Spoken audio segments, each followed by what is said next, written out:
ആരോഗ്യം അമൂല്യം.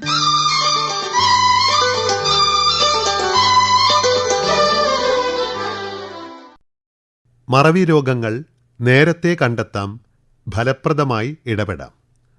ഇതേക്കുറിച്ച് സംസാരിക്കുന്നത് ഡോക്ടർ ജോ വർഗീസ്, ന്യൂയോർക്കിലെ ലോങ് ഐലൻഡിൽ പ്രവർത്തിക്കുന്ന സ്റ്റോണി ബ്രൂക്ക് യൂണിവേഴ്സിറ്റിയിലെ ഡിപ്പാർട്ട്മെൻറ്റ് ഓഫ് ന്യൂറോളജിയിൽ ചെയർമാനും പ്രൊഫസറുമാണ് അദ്ദേഹം.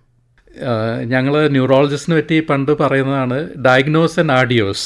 പറഞ്ഞാൽ ഞങ്ങൾ ഡിസീസിൻ്റെ എന്താ ഡിസീസ് പറയും, അത് കഴിഞ്ഞിട്ട് ഒന്നും ചെയ്യാനില്ല. പക്ഷേ അത് ആ ഫീലിംഗ് ഇപ്പം അത് മാറിപ്പോയി. കഴിഞ്ഞ 20 കൊല്ലത്തിൽ പലതരം റിസർച്ചും ക്ലിനിക്കൽ അഡ്വാൻസസ് വന്നിട്ടുണ്ട്.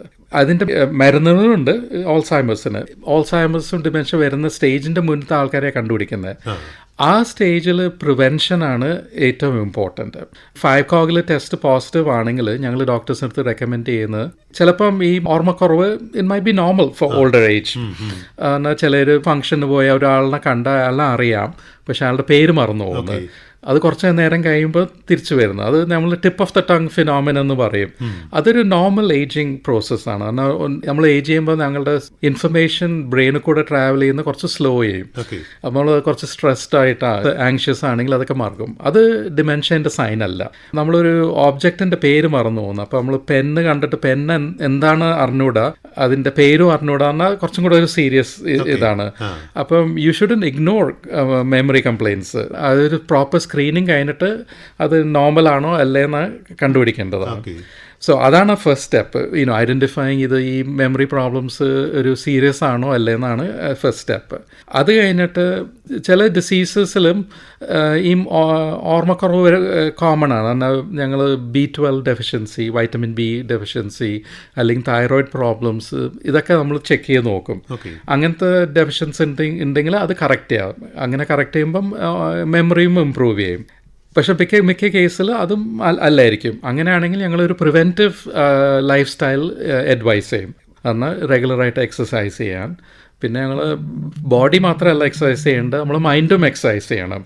അപ്പം മെൻ്റലി സ്റ്റിമുലേറ്റിംഗ് ആയിട്ടുള്ള ആക്ടിവിറ്റീസ് ചെയ്യണം. പലരും നമ്മൾ വെൻ വി ആർ വർക്കിംഗ് ടൈമിൽ യുവർ മൈൻഡ് ഇസ് ആക്റ്റീവ് നമ്മളെ വർക്കിൽ. പക്ഷെ റിട്ടയർ ചെയ്ത് കഴിഞ്ഞാൽ പലരും ഒരു ആക്ടിവിറ്റീസിലും എൻഗേജ് ചെയ്യില്ല. അപ്പം കേരളയിൽ അത് കുറച്ച് കുറവാണ്. കാരണം എല്ലാവർക്കും പേപ്പർ വായിക്കാനും ഇങ്ങനത്തെയൊക്കെ ഇൻട്രസ്റ്റ് ആണ്. എന്നാലും ഇവിടെ റിട്ടയർമെൻറ്റ് ഏജ് കഴിഞ്ഞാൽ എല്ലാവരും അവരുടെ ആക്ടിവിറ്റീസ് ചുരുക്കും. അപ്പം അത് നമ്മൾ എത്രത്തോളം അത് എൻകറേജ് ചെയ്യുന്നത് that is good for people. Physical activities കൂടണം, മെൻ്റൽ ആക്ടിവിറ്റീസ് കൂടണം. High blood pressure, high cholesterol ഒക്കെ ഇതൊക്കെ ബ്രെയിനിനെ എഫക്റ്റ് ചെയ്യുന്നതാണ്. അപ്പോൾ അതിനെ കറക്റ്റ് ചെയ്യണം. പിന്നെ അടുത്ത കാലത്ത് നമ്മൾ പല പുതിയ റിസ്ക് ഫാക്ടേഴ്സ് കണ്ടുപിടിച്ചിട്ടുണ്ട്. ഹിയറിങ്. അപ്പം നമ്മൾ ആദ്യം വിചാരിച്ചത് വയസ്സാകുമ്പോൾ നമ്മളെ ഹിയറിങ് കുറയും, അതുകൊണ്ട് ടെസ്റ്റ് എടുക്കാൻ ബുദ്ധിമുട്ടാണ് വിചാരിച്ചത്. അപ്പം ഹിയറിങ് കുറവുള്ള ആൾക്കാർ ടെസ്റ്റിൽ ശരിക്കും പെർഫോം ചെയ്യില്ല. പക്ഷേ ഇപ്പം അടുത്ത് നമ്മൾ മനസ്സിലാക്കുന്നത് അത് മാത്രമല്ല, ഹിയറിങ് ഉള്ള ആൾക്കാർക്ക് മറ്റാൾക്കാരായിട്ട് ഇൻറ്ററാക്ട് ചെയ്യാൻ ബുദ്ധിമുട്ടാണ്. അപ്പം അവർ ഐസൊലേറ്റഡ് ആവുന്നു, ഒറ്റപ്പെടും. അപ്പം ബ്രെയിനിന് സ്റ്റിമുലേഷൻ കിട്ടില്ല. അപ്പം ഹിയറിങ് ഇൻ്റർനാഷണൽ ഓർഗനൈസേഷൻസ് ഒക്കെ റെക്കഗ്നൈസ് ചെയ്തിരിക്കുകയാണ് അതൊരു റിസ്ക് ഫാക്ടറാണ്. പലർക്കും ഹിയറിംഗ് എയ്ഡ് ഇടാൻ ഇഷ്ടമല്ല, എന്നാലും അതൊരു ഇമ്പോർട്ടൻ്റ് ഇതാണ്. ഹിയറിംഗ് നമ്മൾ എപ്പോഴും ചെക്ക് ചെയ്യണം മെമ്മറി ഉള്ള ആൾക്കാർക്ക്. അതേപോലെ തന്നെ സ്ലീപ്പ്.